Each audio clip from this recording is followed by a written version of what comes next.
Assalamualaikum warahmatullahi wabarakatuh.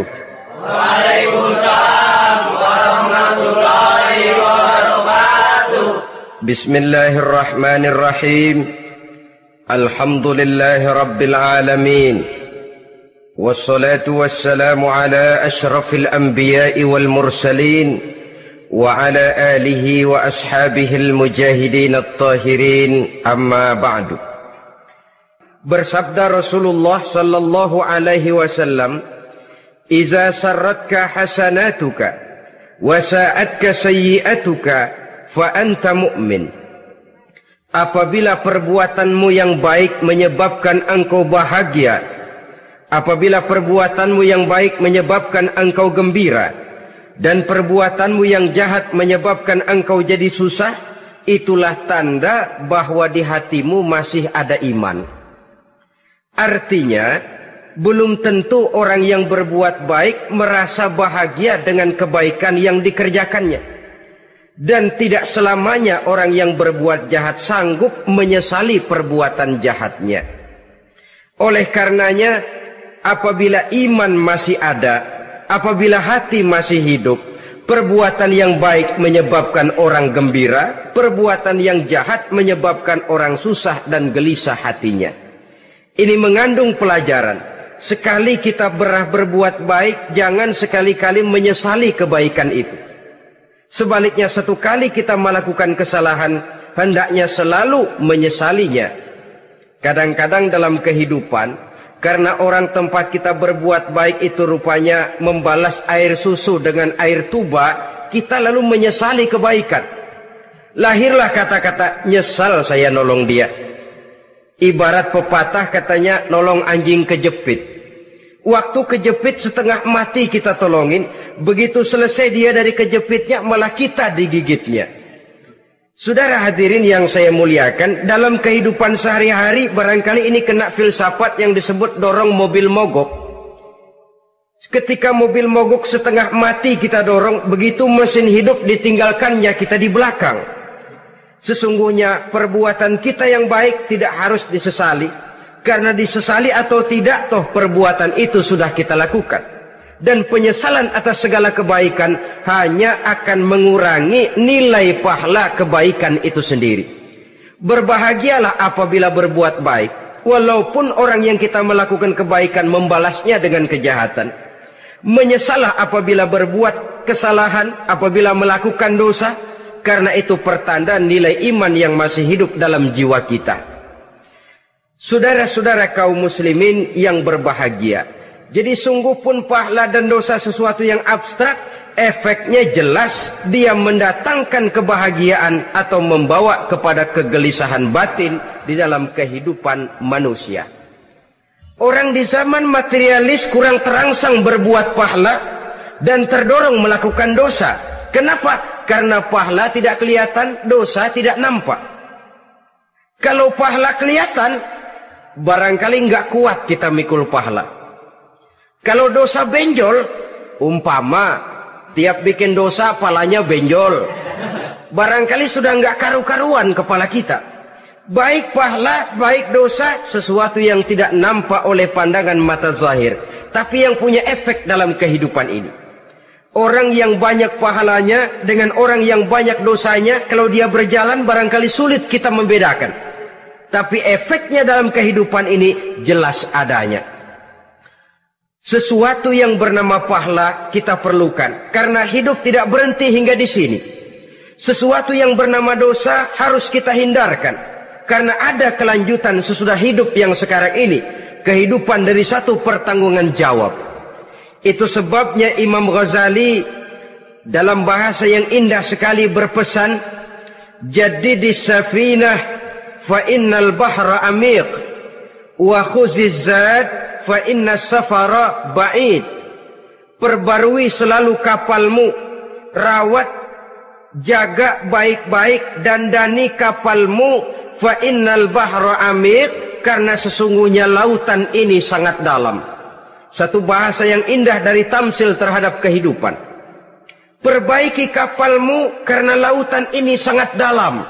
Artinya, jaga baik-baik hatimu. pelihara iman dan keyakinanmu, karena hidup ini bagaikan gelombang lautan. Tempo-tempo air tenang, tempo-tempo ombak menggila dan menggunung. Jaga iman baik-baik karena hidup penuh dengan cobaan dan ujian. Itu maksudnya. Wa khuziz zad fa inna safara ba'id. Dan bawa bekal yang banyak karena perjalanan hidup ini sangat panjang. Perjalanan ini sangat jauh. Kita kalau pergi keluar kota tentu saja membawa bekal. Makin jauh kota yang akan kita tuju, makin banyak bekal yang harus kita bawa. Alangkah sengsaranya manusia apabila dia akan pergi ke satu kota yang jauh, modalnya cuma nekat. Bagaimana nanti di sana sajalah.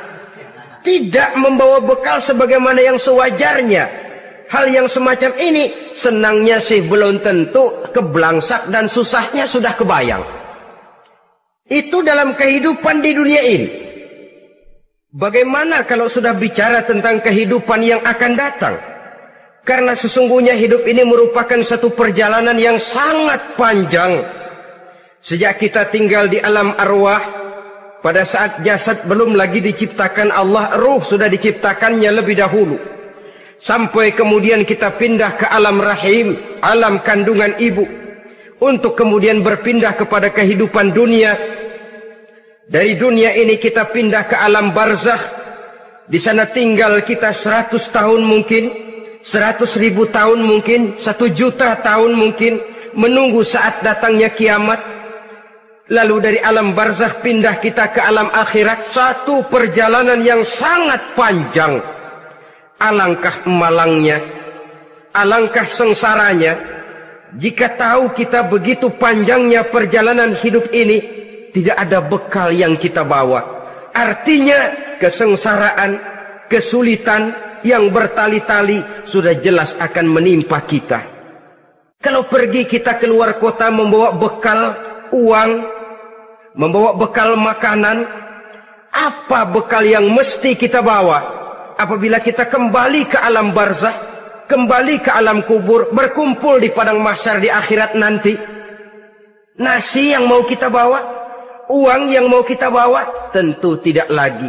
Karena kehidupan materialis selesai di atas liang lahat. Bila masuk kita ke liang lahat, disitulah pahala dan dosa memegang peranan yang sangat penting. Maka pada pertemuan malam ini kita akan bicara tentang pahala dan dosa itu. Saudara-saudara kaum muslimin rahimakumullah. Yang dinamakan pahala, kata Imam Ali Al-Jurjani dalam kitab At-Ta'rifatnya, ma yastahiqqu bihi ar-rahmatu wal maghfiratu minallahi ta'ala. Sesuatu yang pelaksananya berhak untuk mendapat rahmah dan ampunan dari Allah. Dengan kata lain, nilai pahala adalah akibat dari perbuatan-perbuatan di dalam melaksanakan perintah dan anjuran yang ada di dalam kehidupan agama. Apabila perintah dan anjuran kita laksanakan, nilai pahala itu lalu datang. Nah, nilai pahala dalam Islam, menurut konsepsi Quran, Allah menjelaskan, man jaa bil hasanati falahu asyru amsalihha. Barang siapa yang datang membawa satu kebajikan, barang siapa yang melaksanakan satu kebaikan, maka dia akan mendapat balasan 10 kali dari kebaikan yang dikerjakannya. 10 kali ini pun masih dilipat gandakan dengan 7. 7 ini pun masih dikalikan 100. Dan itu pun masih ditambah dengan pernyataan, wallahu yudha'ifu liman yasha. Allah masih akan melipat gandakan perbuatan baik seseorang yang dikehendakinya. Itulah nikmatnya dalam Islam. Tetapi sebaliknya, wa man jaa'a bisayyi'ati fala yujza illa mislaha. Barang siapa yang melakukan satu kejahatan, dia tidak akan mendapat balasan kecuali sesuai dengan kejahatan yang dikerjakannya. Alangkah rahman dan rahimnya Allah. Orang yang berbuat baik dibalas 10, dikali 7, dikali 100, masih dilipat gandakan pula. Tapi orang yang berbuat jahat tidak akan mendapat balasan kecuali sesuai dengan kejahatan yang dikerjakannya. Ini kan beda dengan sifat kita manusia. Kita ini kadang-kadang kalau dijitak membalasnya mukul. Tapi kalau orang berbuat baik kepada kita, kita enggan untuk berbuat baik kepada orang tadi. Allah tidak mengajarkan begitu. Satu kebaikan berbalas 10. Satu kejahatan berbalas dengan satu kejahatan. Maha Rahman dan Rahim Allah. Bahkan dalam Islam, niat berbuat baik saja mendapat pahala. Sedangkan niat berbuat jahat belum ditulis merupakan satu dosa sampai kejahatan itu dikerjakan oleh orang yang niat tadi. Umpamanya, saudara niat nanti malam giliran pengajian saya mau hadir di majelis taklim. Pas datang waktu malam hujan turun sangat lebat. Saudara berhalangan datang ke majelis taklim, saudara sudah mendapat pahala niat. Tapi saudara niat, nanti malam kalau turun hujan, saya mau bongkar rumahnya si fulan, saya mau curi seluruh harta bendanya. Ternyata malam saudara tidak mengerjakan perbuatan itu belum ditulis dosa sampai perbuatan itu benar-benar dikerjakan. Tapi lalu jangan macam-macam. Kalau begitu niat aja yang baik, biar nggak usah dikerjain. Niat aja pengen ngaji walaupun tidak ada niatan untuk ngaji. Allah lebih tahu tentang apa yang terdetik di dalam hati sanubari kita. Itulah sebabnya sangat dianjurkan orang untuk melakukan segala macam kebajikan. Dan dianjurkan orang menjauhkan segala macam bentuk kejahatan. Karena dia akan berefek melahirkan dosa dan pahala. Dosa dan pahala itulah alat untuk memperoleh kebahagiaan di alam kubur, di padang mahsyar, sampai di akhirat nanti. Di dunia ini mungkin segalanya bisa kita beli dengan yang namanya uang. Keamanan kita bisa menyewa petugas untuk menjaga rumah kita. Kendaraan yang mewah bisa kita beli. Udara yang sejuk bisa kita ciptakan. Siapa banyak uang, dia raja. Mungkin itu di dunia. Tapi bisa apa uang kalau kita sudah masuk ke alam kubur? Bisakah munkar nakir kita sogok? Udah karkir, jangan nanya nih, cepet. Bisakah malaikat azab menyingkir dengan uang semir? Ternyata tidak. Untuk memperoleh kebahagiaan di sana, nilai pahala. Kesengsaraan akan kita dapat kalau kita banyak menumpuk dosa. Oleh karena itu jangan beranggapan, pahala nggak kelihatan, dosa juga nggak kelihatan, biarin saja. Yang tidak kelihatan ini pada waktunya akan memegang peranan yang sangat penting. Tapi tidak cuma untuk menghadapi hidup di situ, kita lalu harus berbuat baik dan meninggalkan yang jahat. Terutama juga di dunia ini. Toh pepatah bilang gajah mati meninggalkan gading, harimau mati meninggalkan belang. Apa yang akan kita tinggalkan setelah kita mati? Kita ingin jasad kita boleh hancur terkubur tanah, tapi nama kita ingin hidup terus, dikenang orang 100, 1000, bahkan 1.000.000 tahun yang akan datang. Ditulis orang dengan tinta emas dalam sejarah, tercatat kita sebagai orang baik-baik. Saudara-saudara kaum muslimin rahimakumullah. Lalu perbuatan apa yang bisa mendatangkan pahala itu? Saudara-saudara, semua perbuatan yang diperintah dan dianjurkan oleh Allah, yang dikerjakan dengan ikhlas hanya untuk mencapai ridho Allah, mendatangkan pahala. Kadang-kadang menurut pendapat kita remeh, tapi nilainya di sisi Allah besar. Itu pahala. Menghitung pahala itu hak prerogatif Allah. Perbuatan yang ringan Allah mau berikan ganjaran yang besar, itu urusan Allah. Misalnya, kata Nabi, la tahqiranna minal ma'rufi syai'an. Jangan kamu menganggap remeh perbuatan baik walaupun kecil. Jangan merasa sulit melakukan perbuatan yang mengandung pahala. Bertemu dengan teman, muka kita cerah, berpahala.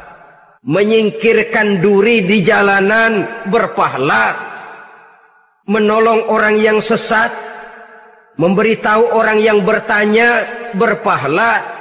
Tidak sulit kalau kita mau. Yang diperintah dan dianjurkan oleh agama itu perbuatan yang mengandung nilai-nilai pahala. Masalahnya cuma tinggal mau atau tidak dan dikerjakan dengan ikhlas. Bertemu teman mukanya cerah, pahala. Menyingkirkan duri di jalanan, pahala. Sedekah, pahala. Tidak berupa perbuatan, bisa berupa ucapan. Misalnya bersolawat, pahala. Bertasbih dan bertahmid, pahala. Kata Nabi, kalimatani khafifatani 'alal lisan, saqilatani fil mizan. Ada dua kalimat yang enteng di lidah tapi berat di timbangan akhirat nanti. Apa itu? Subhanallah walhamdulillah. Itu kan amalan yang ringan, perbuatan yang mudah saja, tapi nilainya demikian besar dalam pandangan Allah. Jadi pendeknya, perbuatan yang bernilai pahala adalah perintah dan anjuran agama yang dilaksanakan dengan ikhlas semata-mata untuk mencapai ridho Allah, itu mengandung pahala. Niat dasarnya itu harus karena Allah. Landasannya harus karena ikhlas.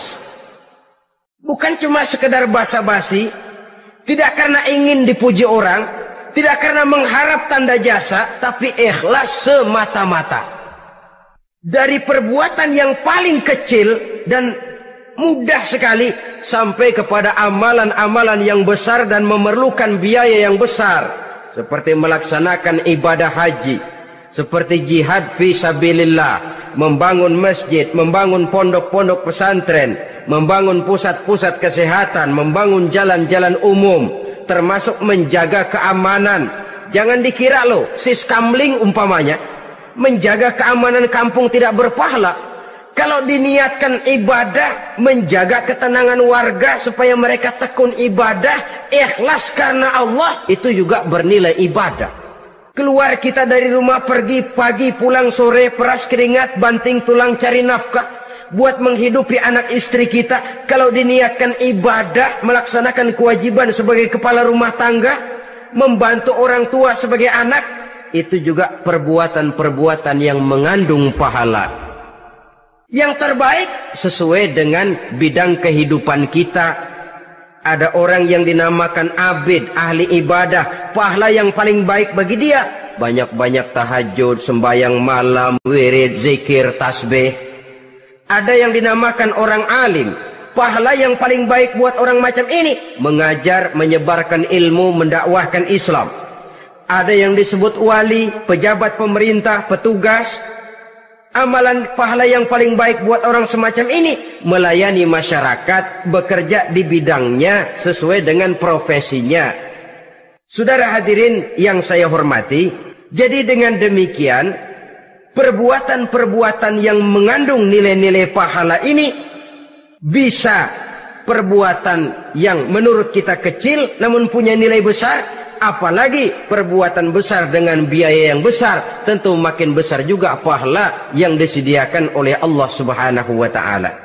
Oleh karenanya, kalau kita bercermin dari ayat Quran, hidup ini kesempatan untuk berbuat baik. Huwallazi khalaqal mauta wal hayata liyabluwakum ayyukum ahsanu amala. Dialah Allah, Tuhan yang telah memberikan hidup dan mati kepadamu untuk menguji kamu, siapa di antara kamu yang paling baik amal perbuatannya. Jadi tidak saya rinci, tapi cukuplah satu penjelasan global. Perbuatan yang berpahala adalah perbuatan melaksanakan perintah Allah atau anjuran Allah dengan dasar ikhlas, dengan tujuan untuk mencapai ridho Allah semata-mata. Lalu apa perbuatan yang mengakibatkan dosa itu? Saudara-saudara, dosa lahir akibat melakukan larangan Allah atau mengerjakan yang dicelaknya. Nah, para ulama ada yang membagi dosa itu menjadi dua bagian. Ada dosa-dosa kecil, ada dosa-dosa besar. Tetapi sebenarnya ditinjau dari segi hakikatnya, kalau sudah melakukan satu kesalahan yang mengakibatkan dosa, jangan dilihat besar dan kecilnya, tapi kepada siapa dosa itu kita kerjakan. Sebab kalau dosa kita anggap satu yang kecil, orang akan terangsang untuk mengerjakan yang kecil-kecil saja. Sehingga dengan demikian, yang kecil pun akan menjadi besar kalau ditumpuk-tumpuk. Sedangkan yang besar bisa saja menjadi kecil kalau selalu diiringi dengan permohonan ampun kepada Allah. Itu sebabnya para ulama sufi, orang-orang tasawuf mengatakan, la saghair ma'al istimrar wala kabair ma'al istighfar. Tidak ada dosa yang kecil kalau dikerjakan terus-menerus, dan tidak ada dosa yang besar kalau digempur tiap saat dengan perbuatan istighfar atau memohon ampun kepada Allah Subhanahu wa taala. Cuma saja pada umumnya, karena dosa-dosa kecil itu lebih mudah taubatnya, dan ada janji Nabi, barang siapa yang meninggalkan dosa-dosa besar akan diampuni dosa-dosanya yang kecil-kecil. Oleh karena itu, pada kesempatan ini kita akan juga bicarakan apa saja yang termasuk klasifikasi dosa-dosa besar, dengan harapan kita bisa menjaga diri, menyelamatkan diri, jangan sampai terjatuh ke dalam dosa-dosa yang besar tadi. Tetapi bukan berarti kita harus terangsang melakukan dosa-dosa yang kecil. Ah, biarin kecil ini, tobatnya gampang. Ah, dosa kelas teri. Ah, dosa itu kan tidak kelihatan. Lalu terangsang melakukan perbuatan dosa-dosa walaupun kecil, kalau berlarut terus-menerus dia akan tumbuh menjadi dosa yang besar. Oleh karenanya jangan sampai mengundang pengertian kalau kita membicarakan dosa-dosa yang besar lalu terangsang melakukan dosa-dosa yang kecil. Karena bagaimanapun juga dosa kecil dan dosa besar sama dalam arti kepada Allah kita melakukan kesalahan. Dan dosa yang kecil pun kalau bertumpuk, dia akan menjadi banyak. Saudara-saudara kaum muslimin rahimakumullah, ada beberapa jenis dosa-dosa besar. Jenis yang pertama, asyirku billah, syirik atau menyekutukan Allah. Dari sekian deretan dosa-dosa besar, syirik ini merupakan bapak moyangnya dosa. Dedengkotnya dosa itu syirik, menyekutukan Allah. Bahkan dosa yang lain Allah masih mau mengampuni, tapi kalau sudah syirik, menyekutukan Allah, itu sudah satu dosa yang tidak berampun sama sekali. Oleh karena itu tepat pesan Imam Ghazali tadi, jadi di safinah fa innal bahra amik, jaga iman, pelihara akidah, dandani kapal. Karena hidup ini gelombang lautan sangat dalam, hidup banyak cobaan. Di dalam hidup di zaman sekarang ini, saudara bisa perhatikan, di mana tensi ekonomi tinggi, lapangan kerja sulit, persaingan hidup makin tajam, sifat egois dan individualis tumbuh di mana-mana, rasa solidaritas sosial menurun, sifat gotong royong musnah. Orang mudah potong kompas, potong jalan. Ingin cepat kaya, ingin cepat naik pangkat, ingin dapat kedudukan. Kadang-kadang akidah pun terjual, akidah pun musnah, jatuh ke jurang syirik pun tidak jadi soal. Itu yang kita khawatirkan. Kalau dosa-dosa yang lain Allah masih mau mengampuni, tapi kalau sudah jatuh kepada syirik, Allah sama sekali tidak akan memberikan ampun. Dalam kaitan dengan ini barangkali tepat sinyalemen Imam Ali itu. Andai kata kemiskinan merupakan satu kepribadian, saya akan membunuhnya lebih dahulu. Artinya memang kemiskinan ini sering mendorong orang kepada jurang kemusyrikan.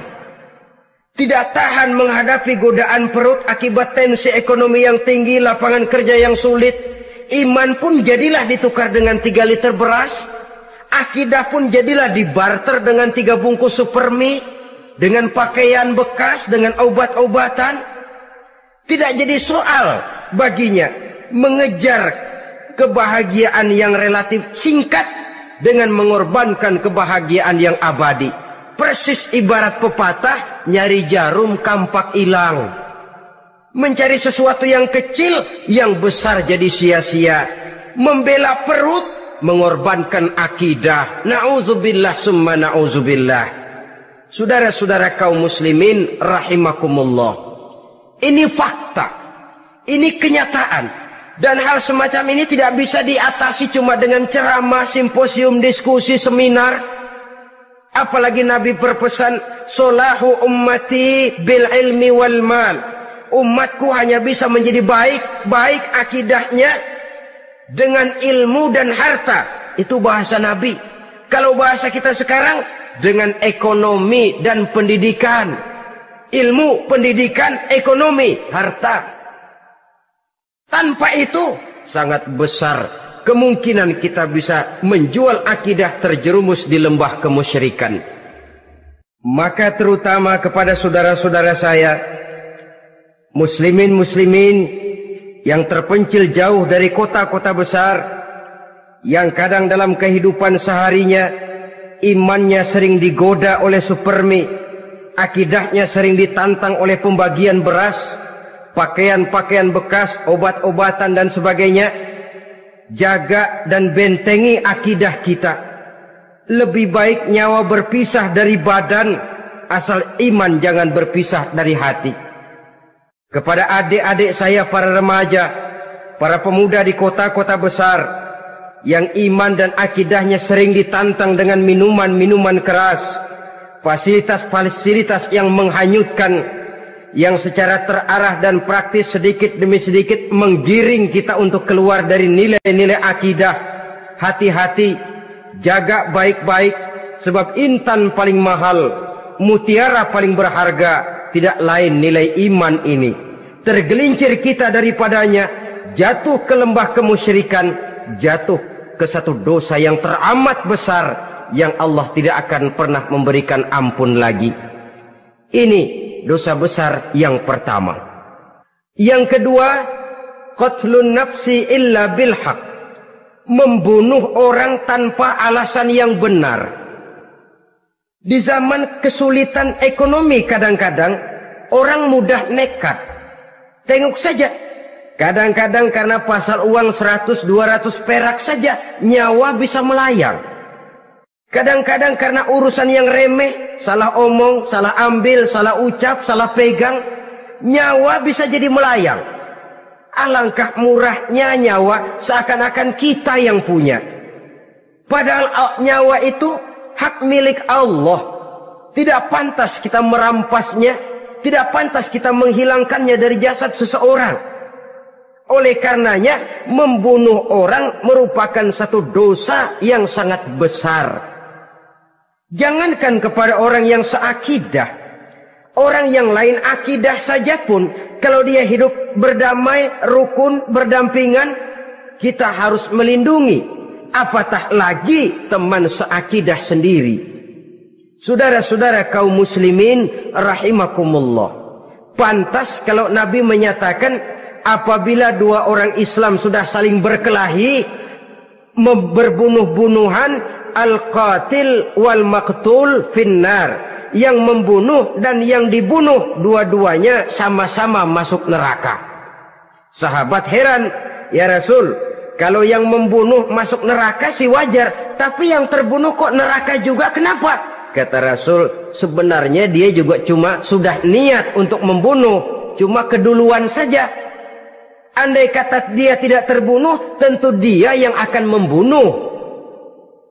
Saudara-saudara kaum muslimin rahimakumullah, Islam sesuai dengan namanya adalah agama damai. Kita tidak boleh mencari-cari musuh, walaupun tidak boleh lari kalau bertemu musuh. Oleh karenanya, pantang seorang muslim menimbulkan benih keonaran menjadi biang kerok buat lingkungannya. Sesuai dengan namanya, seorang muslim adalah seorang yang dalam hidup senantiasa berusaha menebarkan salam, menebarkan kedamaian, ketenangan dan ketentraman. Dengan prinsip, musuh jangan dicari, bertemu pun jangan lari. Yang ketiga, termasuk dalam kelompok dosa besar ini, syurbul khamr, meminum minuman keras. Termasuk di dalam kata khamr ini ganja, morfin, narkotik. Sebab apa? Jenis minuman semacam itu tidak hanya merusak keadaan sekarang, tapi sekaligus merusak kehidupan yang akan datang. Kalau itu jatuh di tangan generasi muda, artinya kan merusak kehidupan masa depan daripada suatu bangsa. Karena apa? Remaja dan pemuda merupakan bentuk miniatur daripada kehidupan bangsa. Akan bagaimana warna umat Islam di Indonesia. Bahkan akan bagaimana warna Indonesia 30, 40, 50 tahun yang akan datang. Remaja sekarang jawabannya. Kalau remaja kita sekarang ini kerjanya cuma bisa nyekek botol, insya Allah bangsa Indonesia 30-40 tahun yang akan datang akan tumbuh menjadi bangsa teler. Tidak banyak yang bisa kita harapkan. Remaja adalah gambaran masa depan dari satu bangsa, dari satu umat. Dan remaja itu di dalam dirinya secara fitrah terkumpul semua bakat, terdapat semua kemungkinan. Kita ini lahir membawa sifat pemimpin, tapi juga membawa sifat pengacau. Kita ini ada bakat jadi orang jujur, ada bakat jadi pengkhianat. Kita ini ada bakat menjadi orang baik-baik, kita juga punya bakat jadi biang kerok. Kita kemungkinan bisa jadi pemimpin bangsa, tapi juga bisa menjadi pemimpin bangsat.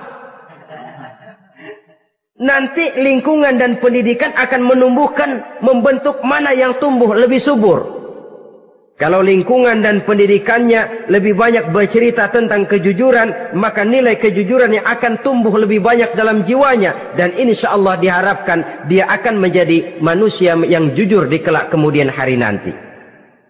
Dan masalah minuman keras ini sebenarnya berkait. Kita tidak bisa cuma menyalahkan remaja saja, menyalahkan pemuda saja. Karena bagaimanapun masalahnya kompleks. Menghancurkan sesuatu tanpa melihat kausalnya, tanpa melihat sebab akibatnya kan sama juga bohong. Kemungkinan karena broken home, kemungkinan karena pergaulan, kemungkinan karena kurang perhatian orang tua, kemungkinan karena akibat bacaan, tontonan, atau fasilitas berupa dibukanya pabrik-pabrik minuman keras, dijualnya minuman-minuman keras, di warung-warung yang remang-remang, yang memberikan kenikmatan, kebahagiaan, dan kebanggaan tersendiri, sehingga akhirnya orang terangsang untuk datang dan minum di sana. Pada dasarnya memang sepele, cuman minum, nggak ngerugiin orang lain kan? Iya, pada waktu minum. Tapi dikala sudah mabuk, out of control, apapun bisa kita lakukan. Yang kita ucapkan kita tidak sadari lagi, yang kita kerjakan tidak kita sadari lagi. Dikala itu segala macam kejahatan bukan sesuatu yang tidak mungkin untuk kita laksanakan. Nggak ngerugiin orang lain, memang pada saat mau minum. Tapi begitu minum, mabuk, kita bisa merugikan orang lain. Setidaknya merugikan diri sendiri. Pertumbuhan IQ menjadi lemah, semangat kehidupan hilang, gairah kerja menurun, kalau tidak ada sama sekali. Lalu apa? Apa yang bisa kita lakukan di dalam kehidupan? Dan akan lebih celaka kalau ini menimpa kehidupan generasi muda kita. Kadang-kadang yang ironi ya, kalau yang orang tuanya mampu barangkali masih tertolong. Tapi yang orang tuanya kondisi ekonomi lemah masih kepengen teler juga. Orang tuanya nggak mampu masih pengen mabuk. Dari ganja, morfin nggak dapat, akhirnya kaleng cet diisepin. Yang penting kan bisa teler, mendatangkan satu kebahagiaan tersendiri. Itu sebabnya memang satu kejahatan menurut teori polisi ya, hanya bisa terjadi karena faktor N dan K, niat dan kesempatan. Niat ada, kesempatan ada, jadi orang jahat. Kurang salah satunya, biasanya kejahatan terbendung. Niat ada, kesempatan tidak ada, sulit berbuat jahat. Kesempatan ada, niat tidak ada, tidak mungkin orang jahat. Tapi yang paling dominan sebenarnya niat. Kalau niat sudah kuat, kesempatan bisa dicari. Kesempatan bisa diciptakan. Biar Hansip nongkrong, ditungguin lengahnya. Iya biarin. Jam 11 sampai jam 2. Matanya melotot. Jam 3 dia mulai ngulet, ngempet. Nah, di saat itu saya masuk ke rumahnya. Kalau niat kuat, kesempatan bisa diciptakan. Dan kalau sudah niat, ini masalah hati. Kalau sudah masalah hati, menyangkut soal moral. Moral artinya sudah masuk kepada kehidupan agama. Saudara-saudara kaum muslimin rahimakumullah. Yang keempat yang termasuk jenis dosa besar, az-zina, perbuatan zina. Di zaman pergaulan bebas dengan prinsip free love, free sex ini, tengok sudah berapa banyak gadis-gadis bergelimpangan jadi korban. Berapa banyak bayi-bayi yang lahir ke dunia tanpa tahu kemana dia mesti memanggil bapak. Apakah deretan jumlah korban ini masih harus bertambah lagi? Paling tidak, biarlah yang sudah jadi korban. Tapi jangan bertambah lagi hendaknya. Masing-masing kita berupaya menahan diri. Termasuk dalam kategori zina ini. Yang merupakan cabang-cabangnya. Liwat, homoseks, lesbian, masturbasi. Bahkan masturbasi itu termasuk jenis zina tangan. Dan itu juga merupakan satu dosa. Di samping dosa juga merusak diri. Karena bagaimanapun juga dia akan mengurangi kemampuan daya pikir seseorang. Maka agama memberikan jalan keluar. Pesan Nabi, ya ma'syara syabab, man istata'a minkumul ba'at falyatazawwaj. Hai para pemuda, kata Nabi, barang siapa di antara kamu yang sudah bisa ba'at, yang sudah mampu ba'at. Ba'at itu artinya memberikan nafkah. Baik nafkah zahir maupun nafkah batin. Falyatazawwaj, maka hendaklah dia kawin. Jadi yang maksud ba'at ini, ya nafkah zahir, ya nafkah batin. Kita kadang-kadang cuma bisa ngasih nafkah batin saja sudah merasa, pokoknya kan saya sanggup untuk kawin. Lalu kawin tanpa kehilangan, dengan kehilangan pertimbangan. Saudara-saudara, wa in lam yastati', adapun kalau dia belum mampu, fa alaihi bisyam, hendaknya dia banyak puasa. Fa innahu lahu wija, karena puasa itu akan merupakan benteng jangan sampai orang memperturutkan hawa nafsunya. Andai kata puasa belum hobi, banyaklah olahraga para pemuda, para remaja. Karena dengan olahraga, pemikiran untuk memperturutkan hawa nafsu agak sedikit terkendali dan energi tersalurkan dalam bentuk yang positif. Pendeknya kreatif, banyak kegiatan. Ini pesan Imam Syafi'i tepat itu. Kata beliau, inni ra'aitu wuqufal ma'i yufsiduh, in sala taba wa illam yajri lam yatib. Aku melihat air kalau diam rusak, tapi kalau dia mengalir jernih. Air kalau ngendap, nggak ngalir, nyamuk nyarang di situ, bisa jadi sumber penyakit. Manusia hidup begitu. Kalau nggak punya kegiatan, nggak kreatif, kerjanya cuma delohom, ayam-ayam, akhirnya jadi ngerusak. Ngomongin orang, Jano ngapa? Ano.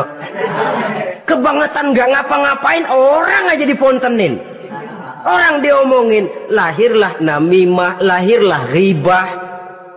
Saudara-saudara, air itu kalau ngendap ada aja yang nyarang. Tapi kalau dia ngalir, orang ada kesibukan, insya Allah dia tidak akan jatuh kepada sesuatu yang bisa mengundang dosa. Isilah waktu dengan hal-hal yang bermanfaat.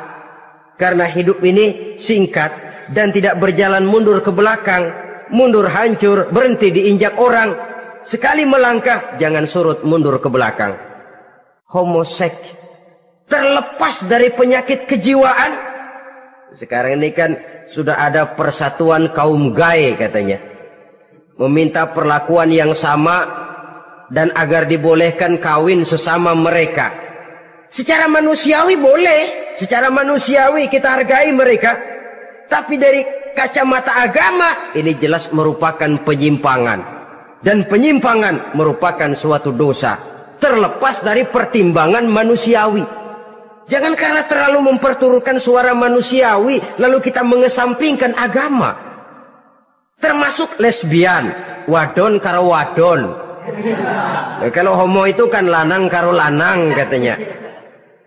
Saudara-saudara kaum muslimin rahimakumullah. Ini bukan penyakit baru. Liwat, homoseks sudah dikenal dari zamannya Nabi Lut. Laki dengan laki. Lesbian dari zaman istrinya Nabi Lut. Terlepas dari penyakit kejiwaan, dari segi agama, ini merupakan penyimpangan dan merupakan dosa yang besar. Yang kelima, yang termasuk jajaran dosa kelas kakap, qazful mu'minina wal mu'minat, menuduh orang mukmin yang baik-baik, laki atau perempuan, melakukan perbuatan zina sehingga hancur namanya di masyarakat. Ini merupakan satu perbuatan dosa yang sangat besar dan sangat dimurkai oleh Allah. Saudara-saudara kaum muslimin rahimakumullah. Oleh sebab itu tentang masalah ini, kalau memang tidak ada saksi, jangan sembarang kita enteng lidah menuduh orang lain berbuat zina, menuduh orang lain berbuat serong. Dosanya kelewat besar di dalam kehidupan. Karena apa? Mencari harga diri itu berat. Memelihara kehormatan diri jauh lebih berat. Satu kali orang dihancurkan namanya di masyarakat, dia akan terisolir jadinya. Oleh karenanya, berlindung kita kepada Allah. Jangan sampailah dihinggapi oleh sifat ini. Karena sentimen kita kepada seseorang, karena hasad kita kepada seseorang, tidak senang melihat orang lain lebih maju, lalu lidah ini seenaknya saja mengucapkan kata. Padahal sanksi dan resikonya sangat besar. Yang kita tuduh barangkali mendapat pahala dari Allah. Kita sendiri yang menuduh tanpa saksi, tanpa alasan yang benar, mendapat dosa yang sangat besar. Saudara-saudara, memang kadang-kadang aneh dalam hidup ini.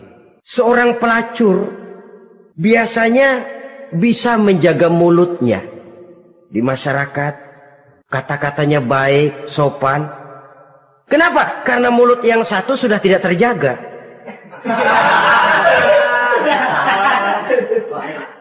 Kita kadang-kadang kehormatan bisa kita jaga, tapi mulut tidak terkontrol. Ngomong saenake dewe, bikin orang mangkel, kesal, fitnah sana, fitnah sini, menghancurkan nama baik orang, ngomongin yang macam-macam. Bagai-bagai macamlah caranya. Saudara-saudara kaum muslimin yang berbahagia. Jadi dengan demikian, menuduh orang lain berbuat zina, sedangkan orang itu tidak pernah melakukannya, ini termasuk satu dosa yang sangat besar di dalam kehidupan ini. Yang keenam, al-'aqu bil walidain, durhaka kepada ibu bapak. Seorang anak, bagaimanapun banyak nilai ibadahnya, banyak kebaikan di masyarakat, menyandang berbagai macam gelar, pangkat dan jabatannya tinggi, tapi kalau sudah durhaka kepada kedua orang tuanya, alamat hidup tidak lagi membawa keberkahan. Dan itu dosa yang sangat besar. Sampai Nabi sabdakan, ridho Allah ada di dalam keridhaan ibu bapak. Murka Allah pun ada di dalam kemurkaan ibu dan bapak. Walaupun belum tentu setiap kita orang tua, tapi yang jelas setiap kita adalah anak. Dan setiap anak punya ibu dan bapak. Jangan sampai kacang lupa kepada kulitnya. Saudara-saudara kaum muslimin rahimakumullah. Durhaka kepada ibu bapak merupakan perbuatan yang sangat dimurkai oleh Allah. Apalagi ibu yang telah melahirkan kita, bahkan mengandung kita. Begitu juga bapak yang telah berusaha peras keringat banting tulang untuk mengasuh membesarkan kita. Tidak ada perbuatan baik yang kita lakukan untuk bisa menebus kebaikan daripada ibu dan bapak kita. Setidaknya kalau belum bisa berbuat baik kepadanya, kepada keduanya, janganlah menyakiti hati keduanya. Itu saja dulu yang harus dijaga. Kadang-kadang sudah berbuat baik enggak, nyakitin melulu. Sudah nyenangin belum bisa, saban sehari nyakitin saja. Padahal kedua orang tua itu doanya manjur, sebagaimana sumpahnya juga bisa jadi kenyataan. Dan sering bahkan menjadi kenyataan. Sampai ibu bapak sudah wafat, sudah meninggal sekalipun, kewajiban berbakti masih harus terus dilakukan oleh seorang anak. Lalu yang ketujuh, at-tawalli yaumaz zahfi, berpaling pada hari pertempuran. Orang sedang sibuk-sibuk menghadapi musuh, maksudnya berjuang membela agama ini, dia lari menyelamatkan diri. Pengecut, mental munafik. Ayo, kalau demi agama, mari kita maju ke depan. Allahu Akbar. Yang besar Allah, yang lain kecil semua. Maju. Orang lain maju serentak, dia mundur jauh ke belakang. Mental munafik, mental calo, istilah sekarang ini. Oh, itu calo, mental calo. Tuhan gedek banget itu. Coba ya, calo itu paling sibuk nyuruh penumpang naik. Tapi sementara penumpang naik sampai ke tempat tujuan masing-masing, calonya nggak kemana-mana, diem aja di situ. Cuma orang aja disuruh naik. Saudara-saudara, kerja bakti, orang turun ke comberan, dia naik ke tempat tidur. Mundur di hari pertempuran, menyebabkan orang lain gugur, dia sendiri menyelamatkan diri. Mental pengecut, mental munafik, itu merupakan dosa yang sangat besar. Saudara-saudara kaum muslimin rahimakumullah. Itu sebabnya agama itu memerlukan keberanian. Memang, tapi bukan keberanian yang tanpa perhitungan. Sebab berani tanpa berhitung namanya berani babi. Kita berani kalau benar, kita harus takut kalau salah. Jangan dibalik. Salah berani, nekat namanya. Benar takut, pengecut namanya. Orang yang pengecut adalah orang yang takut membela kebenaran. Orang yang nekat sesungguhnya udah salah nggak malu lagi. Udah salah nekat lagi.